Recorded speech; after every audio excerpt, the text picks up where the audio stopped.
Sa panahon ng mabilis na impormasyon at kaliwat kanang balita, kailangan mo ng isang channel na mapagkakatiwalaan, diretsyo at para sa bayan. Ito ang Balitang Pambansa, ang iyong bagong tahanan ng mainit na issue, tunay na impormasyon at mga balitang hindi mo dapat palampasin. Mula sa mga trending na kaganapan sa social media hanggang sa mga seryosong isyong pambansa. Bantay kami sa bawat sulok ng bansa para sa iyo. Hindi lang basta chismis, kundi validated news, mga impormasyon na may batayan at mga kwento ng tunay na buhay Pilipino. At kung gusto mong laging nauuna sa kaalaman, huwag kalimutang mag-like, mag-share at higit sa lahat, mag-subscribe. Dahil sa Balitang Pambansa, balita mo, boses mo, bayan natin ito.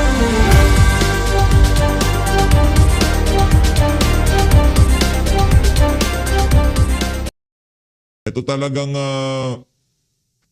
mga taga-makabayan na tao ito. Ito mga kababayan, isa pang impeachment complaint versus PBBM. Maghahain din ng sariling impeachment complaint ang mga bayan black laban kay Pres Bongbong Marcos. Yan ang sinasabi natin. Kailangan nung umeksena nitong mga itong mga salot na to dyan sa house para talagang mapanatiling solido ang kanilang relevance dyan sa bulwagan na yan. Kasi noong 19 Congress, ang ating mga kababayan wala na hong naniniwala sa mga salot na makabayan black na yan. Kaya naman ngayon, dahil nga naman kitang-kita ng mga kapalpakan ni Marcos Jr., hindi na ho sila pwedeng hindi na ho nila pwedeng ipagkibit-balikat yung kabalbalang ginagawa ng administrasyon na to. We believe that basis for impeachment is present in the systematic plunder of the budget, the ballooning and program fund used for anomalous flood control projects, and that serious allegation of palace kickbacks in infrastructure projects sa nila.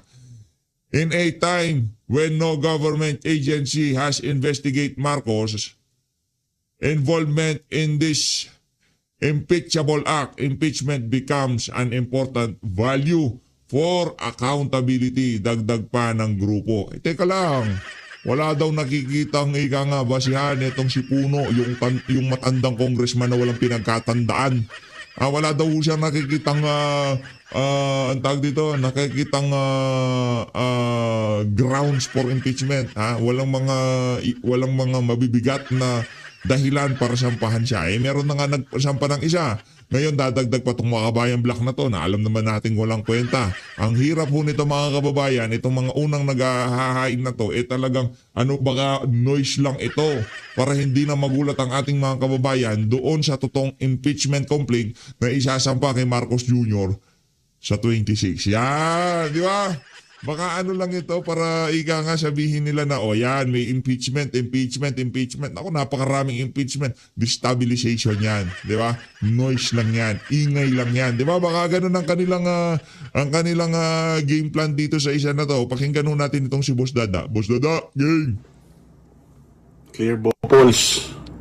Akala ko ba mananalo ka sa kaso? Yan. Akala ko ba may hawak kang dokumento para manalo against Topacio? Bakit gusto mo ng areglo? Alam mo ba, yung mga nakikipag-areglo, yan yung may mga kasalanan. Yeah. Inaamin mo na ba na fake news peddler kang buwisit ka? Ano sinasabi ko sa'yo buka kasi ng buka yung bunganga. Hindi nag-iisip. Isip-isip din, ante ha. Huwag pagka naisipan mong mambalahura sa social media. Ako kasi, hindi ka ordinaryong Pilipino. Kayo ho, tagapagsalita ng Pangulo. Mapa-vlog yan, PCO yan. Ka dyan, pagka binuka mong bunganga mo, bayad ka na kagad. Bayad ka ng sambayan ng Pilipino, hindi ni Marcos Jr., di ba? Kahit ng sambayan ng Pilipino, ang nagbabayad sa'yo, kahit nagarabyado ang sambayan ng Pilipino sa mga sinasabi mo, wala kang pakialam dahil lang nag-aabot sa'yo si Marcos Jr. Tanggap naman namin yun. Pero sana, yung mga tirada sa social media, especially sa yung vlog na yung pinagkakakitaan na kung saan may sweldo ka na nga sa Malacanang, meron ka pa sweldo sa vlog mo na yan, parang meron na tayong problema dyan. Kasi paano na nga lang naman mga kababayan, napanood natin siyang vlog nitong si Boss Dada, di ba? Pagka pinadalang ka ng pera at medyo malaki-laki, at yung naratibo doon sa comment na yun, kailangan niyang ayunan o kung sino man na nagpapadala sa kanya niyan para lalo siyang ganahan, nagkakaproblema ho tayo dyan. Di ba? May sweldo ka na, government official ka, tapos tumatanggap ka pa sa vlog mo. Tama si Boss Dada doon, kailangan ho talagang silipin yan Meron hong problema yan. Kung ikaw ay government official, bawal kang tumanggap ng anumang regalo. Pero yung pagpapadala, pagpapakulay, ano ho yun? Regalo ho yun. Bawal ho yun Di ba? Tayo ho, hindi naman ho tayo government official. Kung gusto nyo magpakulay dyan, wala namang problema. Pero hindi, comment, share lang ho tsaka react lang. Masaya na ho tayo dyan. Rumekta ho tayo dito kay Senator Loren Legarda. Ano na naman bang kabalbal ang ginagawa nitong si Senator Loren to? Kasi si Senator Loren sumama-sama sa mga siraulo. Game. Once again, hindi ko na mabilang ang dami ng beses ng pagpunta mo po dito. Nako. At tuwing dumarating ka, nagbibigay ka ng tulong para sa mga magsasaka at mga mangingisda. So bati na kayo. So hindi nababanatan ni Boy yung anak mo. Kanino ba utos sa yung pagbanat sa anak mo, kanino ba utos yan? Kung siya nagpapaniwala dyan, bangag yan, hoy. Thank you once again to you and the cabinet members who are here. Hindi ko na po iisa-isahin. Sa akong makasimanwa, sa Antique, at sa lahat ng mga regional officers of the different national agencies, mayad nga aga, kaninyo tanan. I am grateful for the support of the national government because when we dreamt about this vision of having an airport here, kung napansin po nyo, yung unang building ay ayon kay Secretary Lopez, mukha daw Rural Health Center yung loob. Pero ngayon talagang ganap na airport na. Siyempre nung panahon naman na tinayo yon decades ago ay wala pa namang pondo. Nagsimula po ito ng vision ng 2014 or 15. Hindi ko na sana nababanggitin yung anecdote na isang senador sa Panay ay sinabi, pero pinaalala sa akin ni President BBM ngayon lang. Sabi niya, ang kailangan nyo dyan, kambing, dahil puro talahib tayo noon. Na-challenge po ako na magpatayo ng airport dito. Dahil Sira ulo, Kailangan nyo kambing kasi puro talahib. Imbis na, okay, develop natin yan, puro talahib, tayo tayong infrastruktura. Hindi, dahil nga mga bangag, pabili tayong kambing. Wala na problema sa kambing, maganda yung kambing. Masarap ang kambing. Paborito natin ang kambing. The best ho yung kambing. Sinigang na kambing, kaldaret ang kambing, papait ang kambing. Oh! Favorite. Sa San Jose ay 4 na oras sa Iloilo Airport at halos 6 na oras pag nakakotse pa sa Katiklan. Salamat po sa DOTR. Salamat po sa CAAP. Salamat sa DPWH, salamat sa DBM, salamat sa national government. I will quote what Secretary Lopez said. Ito ang nangyayari sa mga proyekto na at the lowest cost, the whole terminal only cost 126 million, perhaps the lowest in the Philippines. And that tower only cost 46 million. Sabi niya, meron na silang paghahambingan sa ibang mga regional centers. So, the Antique Airport will be a model for regional and national development. Right now, I think it's 1,800 na ang length ng ating airport at pwede na, parang Katiklan na tayo. So, even if a senator would envision something, but if the national government, DBM, the agencies of government would not support, our vision will not happen. And this is what happens when we plod, when we work, when we cooperate and support. Amidst all the political noise, what Akala ko pa naman na Senator Loren babakbakan mo na tong singag ba dyan sa ano mo na yan. Wala palang kwenta eh. Kaya pala kayo binabraso ng mga remulya eh. Di ba? Wala ka palang bitaw eh. Dapat dyan palang sa ano mo na yan. Mr. President, pagsabihan mo yung aso mo dyan sa ombudsman kasi binabakbakan yung anak ko. Yun naman sa DOE, pinagmumulta ng 25 billion. Mga siraulo ba sila? Dapat ganun. Talagang si Lorena, hindi. Ayusin mo kasi. Kaya binabraso-braso kayo eh. O dito tayo sa interview nitong si Kuya Boy dito kay Congressman Lian. Buti ba dito? Ipapaliwanag nitong si Congressman Lian ang kanyang side sa mga aligasyon na ipinupukol sa kanya ngayong mga panahon na to. Okay? Okay. Maaga ka na involved sa negosyo. Some people would say that you are the youngest self-made billionaire in this country. How does it sound to you? I was very lucky, first of all, to come from the family that I've come from. And then when I was 20, the solar energy industry was at the start. Nascent. Yes, sir. And I saw the potential for it to be a very big part of the country's energy supply. And after a decade of striving, Meralco saw the need to expand into the field and bought my company. After that, I had a lot of opportunities and spare time and decided without a plan prior to enter politics in 2024. Okay. That's the beginning of your story. Puntahan ko lamang yung beginnings in business. Yung solar. Paano ka nagka-interest doon? Ang Pilipinas ang may pinakamataas na presyo ng kuryente sa Southeast Asia. At matagal nang sinasabi na bagay sa atin ang solar pero mahal pa yung panels noon. Pero dahil bumaba ang presyo nung 2013 to 2016, nagkaroon ng window of opportunity to be the first mover. And ang unang inspirasyon ko ay si Elon Musk sa US.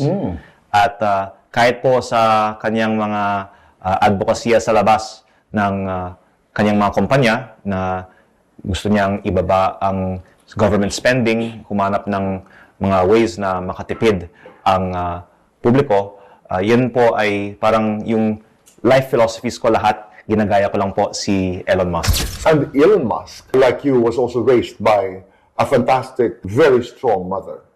Tama po. Pero yung negosyo, when you started, how much of that success was because of your family? Not just your mom. It was because of your being a Leviste. Would you have succeeded? Definitely not. First, because I would not have had the capital to even start the Right. business. Kung ako po ay Had it not walang been for the orchard of Dan? walang minana, Okay. then naging empleyado na lang po ako sana sa kumpanya na nagtayo ng mga plantang ito. Pero dahil may minana ako sa aking ama, imbes na sweldo, ako po ay yung may-ari ng kumpanya. Pinamana sa akin ng aking ama, ginawa kong 100 times over my lifetime. But yung taong nagsimula naman sa wala, kung ano man ang nakamit niya, ay 1 million times yung minana niya. Kaya hindi po ako magbabrag sa aking business career as Very my humble achievement, bata. but more something that I make a lemonade with the lemons that I was Yeah. given. But then also take with that the sense of moral responsibility. Maganda yung pagpapalaki dito kay Lian. Sana lahat ng bata ganito. No? Magaling yung bata. With a great power comes great responsibility. At Pero lumalabas pa rin ho yung pagiging Gen Z. Nanonood ka ba ng Spider-Man? Sa bagay na yun, kumbaga, yung tagline na yan kahit saan na ginagamit yan. ako po ay kinatawan ngayon sa Batangas, ang probinsya din ng aking ama. Ayoko pong maging waste ng isang seat sa Congress. Gusto ko araw-araw meron akong may contribute sa aking trabaho.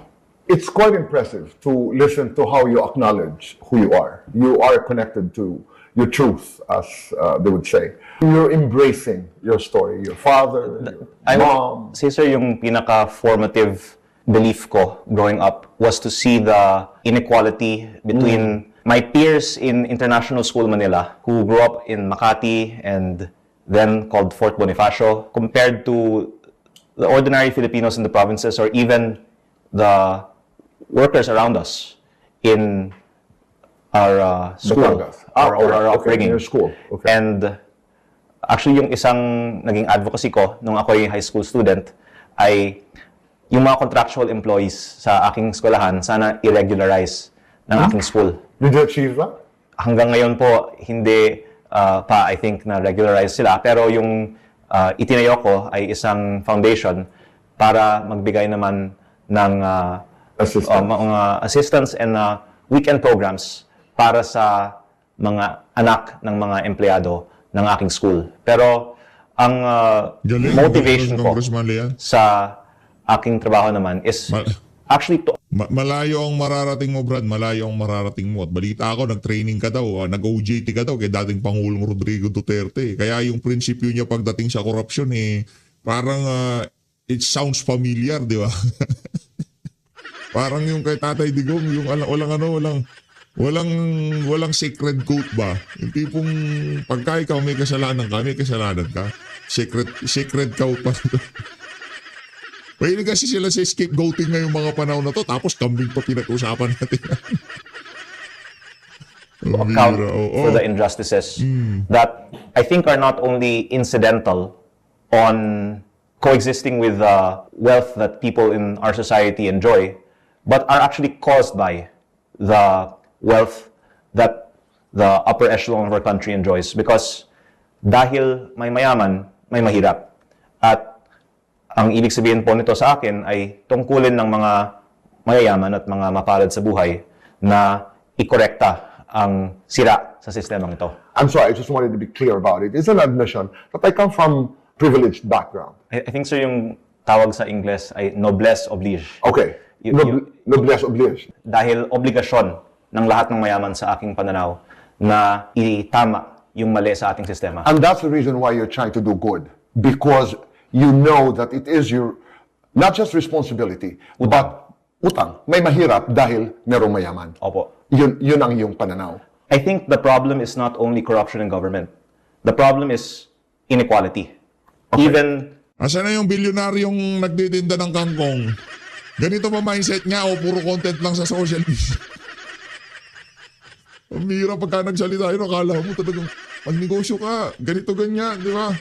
Kundi ka lang naman binakapan ni Pinky, di ka naman naaabot dyan. Nangya ka. Kundi ka lang binakap. Well, masarap naman siguro, di ko pa natikman, pero ang sigurado ko dito, ibinlag yan ni Pinky noong bago siya magpahinga. Nagpahinga siya ng 19 o 18 Congress. Binlag niya yung ano na yon, yung kangkong chips na yon. Kaya talagang sumikat. Tapos ano na yon, bandwagon na yung iba dahil kinain ng senador, di ba? Tapos taga Cavite pa. Doon na nag-umpisa. Alam mo naman, nakachamba lang, yabang na. with Hindi nakachamba. Talaga magaling naman yung bata. Matyaga talaga. Doon sa part na yun, bilib ako doon. Pero ngayon, yung sinasabi mo, pinagdaanan mo, yung blueprint na nangyari sa buhay mo, ay gagawin mong blueprint yung nangyari sa buhay mo, dalawang magkaibang bagay yun. Oo, siguro yung dedikasyon at tiyaga, pwede yun. Pero yung nakuha mo yung oras, nakuha mo yung nandun ka sa tamang oras, sa tamang panahon, at talagang merong nakapagpatry keeping-laction ng produkto mo, mahirap i-replicate yun. wealthy outside of government. Because ang pananaw ng iba ay lahat ng yaman ay bunga ng korupsyon. Kahit nasa pribadong sektor ka. Dahil sa lahat naman po ng mga negosyo sa Pilipinas, may aspeto din ng mga connection o may mga regulasyon o mga batas na mas napapakinabangan ng mga mayayaman. In fact, sa Pilipinas, pinaka-regressive ang ating tax code. Ibig sabihin, pinakamalaki ang binabayad na buwis ng mga mahihirap sa Pilipinas kaysa sa mga mayayaman pag ikumpara natin sa tax code ng ibang mga bansa. The playing field is really at the disadvantage of the working class in this country. Unequal. Yes, sir, even by law. even by law. which is why my belief is, of course, in Congress, we should pass laws that will make the tax code more progressive. We should reduce the red tape and programs that are to the disadvantage of the majority of Filipinos, and that all of this is extending even beyond just the question of the much talked about issues of corruption in government spending, like DPWH. Okay. But even in the way that we regulate the private sector and the way that we tax the rich. Kaya yung isang personal na advocacy ako ay meron po akong foundation para yung shares ko, inilipat ko, at ito po ay magbibigay ng financial assistance para sa mga estudyante sa aking distrito sa Batangas in perpetuity. So far po, naglipat ako ng 6 billion pesos worth of shares and proceeds from the sale of shares sa isang foundation na sana magbibigay ng support para sa aking mga kadistrito kahit wala na po ako dito. At ang balak ko po ay yung natitira ko pong assets, ililipat ko din po eventually din doon. At What foundation is this? Lincoln Legarda Leviste Foundation Okay. po. At ang philanthropy ay madalas ginagawa ng mga entrepreneurs sa US at sa Europe. Baka hindi kasing dalas pa dito sa Pilipinas. Pero ang aking pananaw, hindi lang maganda na ang mga mayayaman ay magbigay sa ating mga less fortunate countrymen. Pero dapat maging batas na unang-una, buwisan natin yung assets o yung yaman ng mga mayayaman. Dahil kung binubuwisan lang natin yung consumption, yung mga mahihirap, yung Burden. mas malaking porsyento ng burden dyan po, di ba? Kung bubuwisan natin ang income, disincentive naman po yan para sa productivity. Pero yung ibang mga mayayaman kasi, they're just accumulating wealth and assets and hindi yun po nabubuwisan. Kaya wealth tax ang nakikita kong magandang solusyon in a way that will not discourage investment. Pero ang isang nung bata pa ako, medyo malalim na ito, na iniisip kong hindi lang makatarungan, kung hindi din pinaka-epektibong form ng taxation ay inheritance tax. Bakit po? Dahil kung magbubuwis ka habang buhay ang isang tao, sasabihin naman niya, you're discouraging my work. And maybe pwede pa niyang palaguin ang kanyang assets. Pero pag wala ka na at ipapass on mo lang sa inyong mga heirs, unang-una, wala namang moralidad na ang isang anak ng mayaman ay mamana ng million times or billion times more than ang ordinaryong mamamayan. At pangalawa, hindi naman din po sa ikabubuti ng heir na hindi na niya kailangan magtrabaho. Kaya this is my political beliefs but also my personal beliefs put together na I think that whatever wealth we gain in our lifetime, just like I think Mr. Elon Musk also espouses, is really just our means to make more of a difference in our life, but not for our own personal consumption. And when we pass away, dapat ibabalik po din lahat yan sa mga iba.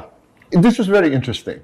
Una muna doon sa yaman, malaki ang paggalang ko sa mga mayayaman na nanggaling ang yaman sa hard work. Hindi masyado malaki ang aking paggalang doon sa mga mayayaman na I'm talking about wealth outside of politics na hindi nanggaling sa pagtsatsaga, hindi galing sa trabaho ng pamilya. At marami yan. This is not an indictment, a general indictment against the wealthy.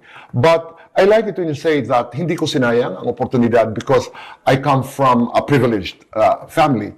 Pero you are an exception to what you're saying. Na wala naman yatang moralidad na ipamana mo, halimbawa, ang pinaghirapan mo. But our culture dictates that parents work so hard for their children. In my case, I have seen in my own personal life, it is not to the benefit either of an heir to not need to work.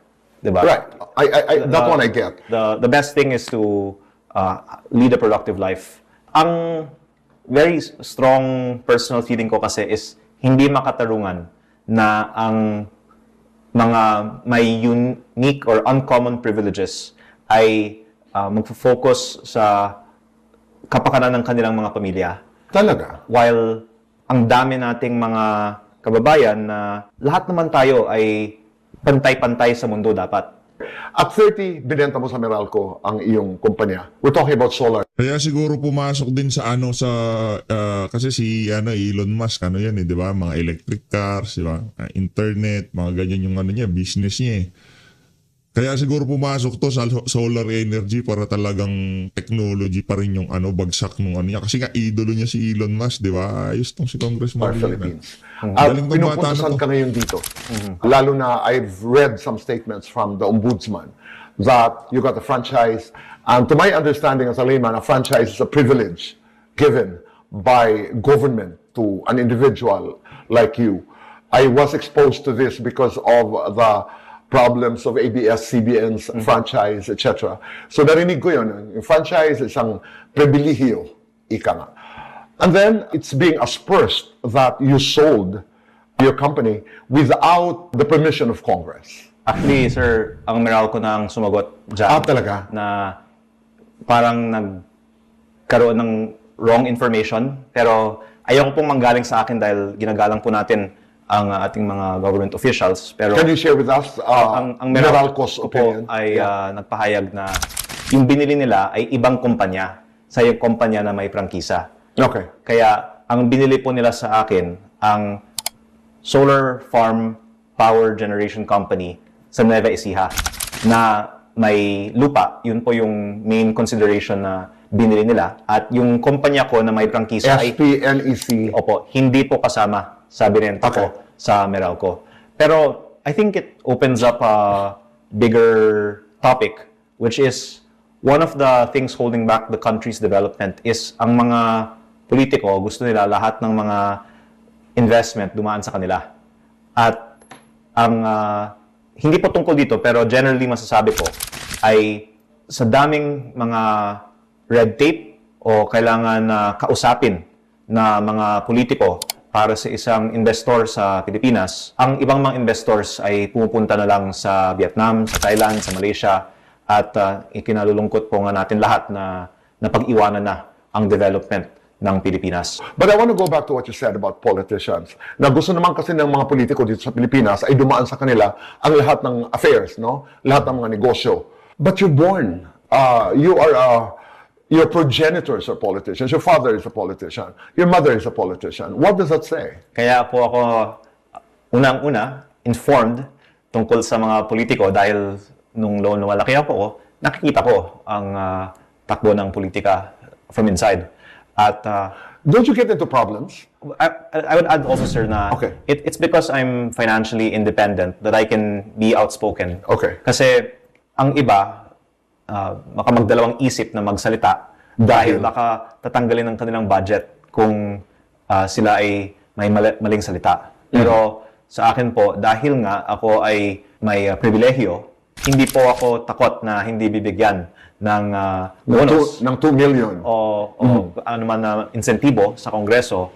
At kaya din po siguro sasalita ako ng ibang mga controversial statements dahil din mas malaya nga ako dahil sa aking financial independence. Don't you have discussions with mom, with your mother, Senator Madalas Lauren po. Legarda, madalas, Opo. tungkol sa mga bagay na ito? Halimbawa, kasi wala kang ang kinatatakutan. Sabi mo nga, may kalayaan kang magsalita dahil I am financially free, I am independent, and I can say the things I want to say because they're right, and I can say them dahil wala akong utang sa kanila. At hindi ko naman po, sir, plano na maging politiko ngayon.